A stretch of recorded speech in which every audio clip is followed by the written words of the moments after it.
Hello guys, എല്ലാവർക്കും സുഖമല്ലേ? എന്തൊക്കെയുണ്ട് വിശേഷങ്ങൾ? മഴയൊക്കെ തുടങ്ങിയില്ലേ? ഇവിടെ നല്ല മഴയാണ്. അപ്പോൾ നമ്മുടെ പുതിയ ലോങ് വീഡിയോയിലേക്ക്, അതായത് ആദ്യത്തെ ലോങ് വീഡിയോയിലേക്ക് എല്ലാവർക്കും സ്വാഗതം. കവീസ് ഹാവൻ്റെ ലോങ് വീഡിയോ ഇവിടെ തുടങ്ങുകയാണ്. നിങ്ങളുടെ സപ്പോർട്ട് ഉണ്ടാവുമെന്ന് കരുതുന്നു. നമ്മളെ സപ്പോർട്ട് ചെയ്യാനായിട്ട് ഒരു 69 സബ്സ്ക്രൈബേഴ്സും വളരെയധികം വ്യൂവേഴ്സും എത്തിയിട്ടുണ്ട്. അപ്പോൾ നമ്മുടെ ചാനൽ വാച്ച് ചെയ്തുകൊണ്ടിരിക്കുന്ന എല്ലാവർക്കും ഒരുപാട് നന്ദി. പിന്നെ സബ്സ്ക്രൈബ് ചെയ്യാതെ കാണുന്നവർ കുറച്ച് പേരുണ്ട്. അവരും കൂടി ഒന്ന് സബ്സ്ക്രൈബ് ചെയ്ത് സപ്പോർട്ട് ചെയ്യുകയാണെങ്കിൽ നമ്മുടെ ചാനൽ അത്യാവശ്യം റീച്ച് ആവും. അപ്പോൾ എല്ലാവരും സപ്പോർട്ട് ചെയ്യുമെന്ന് കരുതുന്നു. എല്ലാവരുടെയും സപ്പോർട്ട് ഉണ്ടെങ്കിൽ മാത്രമാണ് എനിക്ക് തുടരെ വീഡിയോസായിട്ട് നിങ്ങളുടെ മുന്നിലേക്ക് വരാനൊരു പ്രചോദനം കൂടിയാവുള്ളൂ. അപ്പോൾ ഈ നമ്മുടെ ചാനലിലെ ലോങ് വീഡിയോ ആരംഭിക്കുകയാണ്. എല്ലാവരും സപ്പോർട്ട് ചെയ്യണം. ഇന്നലെ ഈവനിങ്ങിലത്തെ വിശേഷങ്ങളാണ് ആദ്യം വരുന്നത്. അപ്പോൾ ഈവനിങ് ആയപ്പോഴേക്കും പണികളൊക്കെ കഴിച്ച് ഞാൻ റെഡി ആയിട്ടുണ്ട്. ആമിക്കുട്ടീനെയും റെഡിയാക്കിയിട്ടുണ്ട്. ഇന്ന് നമ്മൾ പോകാൻ പോണത് വൈകിട്ട് 7 മണിക്ക് നമ്മുടെ കുടുംബ യൂണിറ്റിൽ ഒരു മീറ്റിംഗ് ഉണ്ട്. കുടുംബ യൂണിറ്റ് എന്ന് പറഞ്ഞാൽ പള്ളികളിൽ നിന്ന് നമ്മൾ ഓരോ മേഖല അനുസരിച്ച് ഓരോ യൂണിറ്റുകളാക്കി തിരിച്ചിട്ടുണ്ട്. അപ്പോൾ എല്ലാ മാസവും അതിൽ മീറ്റിങ്ങും വരും. അപ്പോൾ നമ്മുടെ കുടുംബ യൂണിറ്റിൻ്റെ പ്രസിഡൻറ്റ് ഞാനാണ്. അപ്പോൾ ഒരു കുടുംബ യൂണിറ്റ് അത്യാവശ്യം ഒരു 29 വീട്ടുകാരുടെ ഒരു ഉത്തരവാദിത്വം നമുക്കാണ്. അപ്പോൾ പള്ളി സംബന്ധമായ എല്ലാ കാര്യങ്ങളും നമ്മൾ നോക്കണം. അതിൻ്റെ ചുമതലയൊക്കെ എനിക്കാണ് കേട്ടോ. അപ്പോൾ അതിന് പോകാൻ റെഡി ആയിക്കൊണ്ടിരിക്കുന്നതാണ് ഈ കാണുന്നത്. അപ്പോൾ ആമിക്കുട്ടീനെ കുളിപ്പിച്ച് സുന്ദരിയാക്കിയിട്ടുണ്ട്. ഇനി മുടിയൊക്കെ നീരി സെറ്റാക്കി കൊടുക്കുന്നതാണ് ഈ കാണുന്നത്. നിങ്ങൾക്ക് ഉപകാരപ്പെടുന്ന വീഡിയോസായിട്ട് ഞാൻ വരാം. അപ്പോൾ എന്നെ സപ്പോർട്ട് ചെയ്യാൻ മറക്കരുത്. അപ്പോൾ എൻ്റെ സബ്സ്ക്രൈബേഴ്സിനോട് വീണ്ടും കമൻറ്റ് ചെയ്യാൻ മറക്കരുത്. ഒരു 10 പേരെങ്കിലും ഈ വീഡിയോ കാണുകയാണെങ്കിൽ അത്രയും സന്തോഷം. ആ 10 പേരെങ്കിലും ഒരു കമൻറ്റെങ്കിലും ഇട്ടോളൂ. ഇപ്പം നമ്മൾ കണ്ടത് ഇന്നലത്തെ ഈവനിങ്ങിലത്തെ വിശേഷങ്ങളാണ്. ഇനി രാവിലെ തൊട്ട് നമുക്ക് കാണാം കേട്ടോ. ഞാൻ ടെറസിൽ കിച്ചണിലെ പണികളൊക്കെ കഴിഞ്ഞപ്പോൾ ടെറസിൽ വന്നിരിക്കുക. ടെറസിലുമുണ്ട് എനിക്ക് കുറച്ച് വെജിറ്റബിൾ പ്ലാന്റ്സും സാധാരണ നമ്മുടെ അലങ്കാര ചെടികളും അവിടെയുണ്ട് കേട്ടോ. അപ്പോൾ അതേ രാവിലെ തന്നെ അടുക്കളയിലെ പണികളും പിന്നെ ടെറസിൽ കുറച്ച് പണികളുണ്ടായിരുന്നു. അതൊക്കെ കഴിഞ്ഞ് വന്നപ്പോഴേക്കും ആമിക്കുട്ടീനെ റെഡിയാക്കിയിട്ടുണ്ട് അംഗനവാടിയിൽ പോകാനായിട്ട്. ഞാൻ പറഞ്ഞിട്ടില്ലേ ഷോർട്ട് വീഡിയോസിലായിട്ട് നമുക്കിവിടെ കോഴി വളർത്തലുണ്ടെന്ന്. അപ്പോൾ ചേട്ടൻ്റെ പണികൾ ആരംഭിച്ചിട്ടുണ്ട്. ചേട്ടൻ കടയിൽ പോണതിലും മുൻപ് തന്നെ ഇവർക്കുള്ള ഫുഡൊക്കെ ചേട്ടൻ തന്നെ കൊടുക്കണം കേട്ടോ. ആദ്യം എൻ്റെ ഇൻട്രസ്റ്റിന് വളർത്തിയ കോഴികളായിരുന്നെങ്കിലും ഇപ്പോൾ ഇവരുടെ ഫുൾ കെയറിങ് ചേട്ടനാണ് ചെയ്യണത്. ചേട്ടനില്ലാത്ത സമയത്ത് മാത്രമാണ് എനിക്കിവരെ കെയർ ചെയ്യേണ്ട ആവശ്യമുള്ളൂ കേട്ടോ. അപ്പോൾ നമ്മൾ ഇവരെ കൂടുകളിലായിട്ട് നാടൻ കോഴികളാണ് ഇവർ. നമ്മളിവരെ കൂടുകളിലാണ് ടെറസിലാണ് വളർത്തുന്നത്. നമുക്ക് പറമ്പിൽ കൂടുകളിൽ കോഴികളുണ്ടായിരുന്നു. പക്ഷെ ഇവിടെ നായ്ശല്യം ഭയങ്കര രൂക്ഷമായിട്ട് ഒക്കത്തിനും പിടിച്ചിട്ട് പോകുമായിരുന്നു കേട്ടോ. അമ്മൂസ് പോണതിന് മുന്നേ തുണികളൊക്കെ വിരിച്ച് തന്നായിരുന്നു എനിക്ക്. പിന്നെ ഇതെൻ്റെ പയറുചെടിയാണ് കേട്ടോ. അപ്പം ഇത് ചീര. ഈ ചീരയ്ക്ക് മെയിനായിട്ട് കൊടുക്കണത് എന്ത് വളമാണെന്ന് ഈ വീഡിയോയിൽ ഞാൻ കാണിക്കുന്നുണ്ട് കേട്ടോ. ഞാൻ പറയുകയാണെങ്കിൽ നമ്മളെ വീട്ടമ്മമാർ ഹെൽത്തി ആയിട്ടല്ല നമ്മുടെ കുടുംബത്തിനെ കൊണ്ടുപോകണത്. അപ്പോൾ ഇങ്ങനെ ഹെൽത്തി ആയിട്ട് നമുക്ക് പെട്ടെന്ന് വളർത്തിയെടുക്കാൻ പറ്റുന്ന പച്ചക്കറികളുണ്ടല്ലോ, അത് നമ്മൾ വീട്ടിൽ വളർത്തിയെടുക്കുകയാണെങ്കിൽ ഹെൽത്തി ആയിട്ട് കുറച്ചെങ്കിലും വിഷമയമില്ലാത്ത പച്ചക്കറി നമുക്ക് കഴിക്കാനും നമ്മുടെ മക്കൾസിനും വീട്ടുകാർക്കൊക്കെ അത് വെച്ച് വിളമ്പാനും നമുക്ക് സാധിക്കുമല്ലോ. പിന്നെ ഇതെൻ്റെ കുറച്ച് ചെടികളാണ് കേട്ടോ. ഇത് ബിക്കോണിയ, നേരത്തെ കണ്ടത് ജറബറ. അതിനൊക്കെ ഈ ടെറസിൽ വളരുന്ന ചെടികൾക്കൊക്കെ ഒരു വളം മാത്രമാണ് മെയിനായിട്ട് കൊടുക്കണത്. മറ്റു വളങ്ങൾ കൊടുക്കാറുണ്ട്, അത് വല്ലപ്പോഴും മാത്രമാണ് കേട്ടോ. മെയിനായിട്ട് കൊടുക്കണ വളം ഏതാണെന്ന് ഞാൻ പറയാം.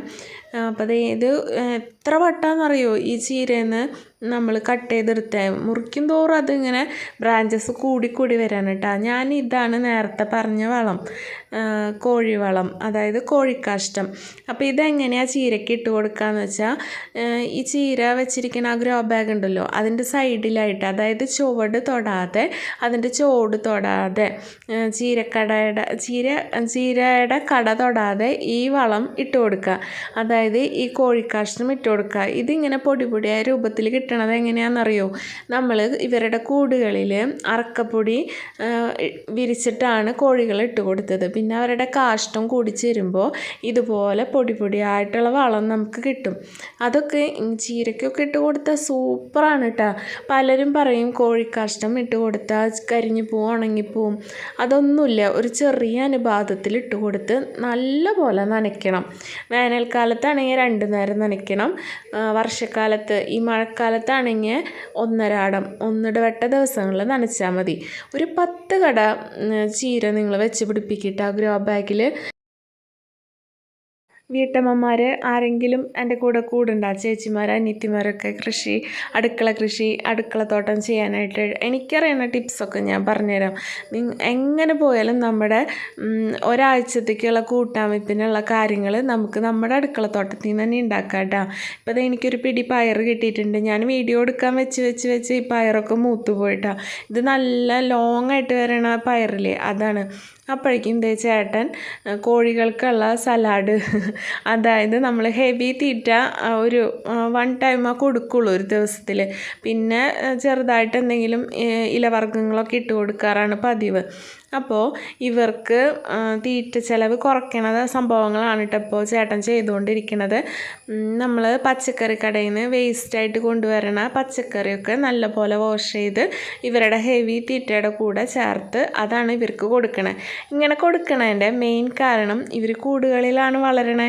ഇവർക്ക് പുറത്ത് പോയിട്ട് കൊത്തിപ്പറക്കി കഴിക്കാൻ പറ്റില്ല. നാടൻ കോഴികൾ നല്ല സാമർഥ്യമുള്ള കോഴികളാണെന്ന് നിങ്ങൾക്കറിയാലോ. അവർ ഇങ്ങനെ കൂട്ടിൽ പിടിച്ചിടുമ്പോൾ നമ്മൾ അവർക്ക് ആവശ്യത്തിനുള്ള കാൽസ്യം അടങ്ങിയ ഫുഡുകൾ നമ്മൾ കൊടുക്കണം. ഇല്ലെങ്കിൽ അവരുടെ വളർച്ചേനെ അത് ബാധിക്കും. അതിന് വേണ്ടിയിട്ടാണ് നമ്മൾ അവർക്ക് ഇങ്ങനെ ഈ നല്ല ഹെൽത്തി ആയിട്ടുള്ള ഫുഡ് കൊടുക്കണത്. അപ്പോൾ അങ്ങനെയാണ് കോഴി വളർത്തലിൻ്റെ വിശേഷങ്ങൾ കേട്ടോ. പയർ കുറച്ചും കൂടി പൊട്ടിക്കാനുണ്ടായിരുന്നു. അതൊക്കെ ഞാൻ പൊട്ടിച്ചുകൊണ്ടിരിക്കുക.